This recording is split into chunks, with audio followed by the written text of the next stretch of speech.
Buongiorno da Leandro Maggi, Rovigo in diretta. Questa sera prende il via con il botto la prima edizione di Rosolina Beach Festival. 4 giorni di spettacoli di altissima qualità voluti per promuovere Rosolina Mare. Questa sera va in scena il musical Mamma Mia, con protagonisti Luca Ward, Paolo Conticini, Sergio Muniz e la straordinaria Sabrina Marciano. Presenti, oltre ai componenti dell'amministrazione comunale di Rosolina, Sua Eccellenza il prefetto di Rovigo. Partiamo questa sera con il botto, Rosolina Beach Festival.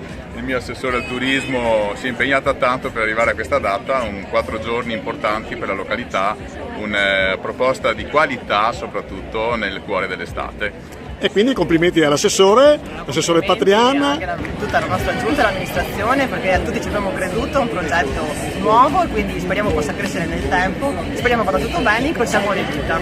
In ogni caso sarà un successo, come diceva qualcuno, ma complimenti a Rosolina, quest'anno Grazie. Una programmazione straordinaria e ci fa piacere essere media partner, grazie a voi. Grazie a voi. Grazie mille. Per questo spettacolo, che ha un totale di 40 tra i più affermati artisti del musical italiano, con la regia di Massimo Romeo Piparo e l'orchestra dal vivo diretta da Emanuele Friello. L'isola di Mamma Mia. Su quest'isola è consentito applaudire, divertirsi, ballare, emozionarsi, gioire. Purtroppo non è assolutamente consentito effettuare fotografie, riprese video con qualunque mezzo, inclusi i telefoni cellulari.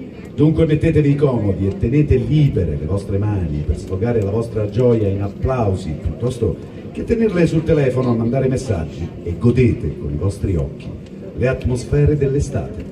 Lo spettacolo è diviso in 2 atti della durata di 70 minuti ciascuno e avrà un intervallo di 15 minuti circa. Vi ricordiamo inoltre che lo spettacolo è interamente suonato e cantato dal vivo. Adesso, se avete spento i vostri telefoni, lasciatevi emozionare e divertire da Mamma Mia.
Grazie, Rosolina Mare.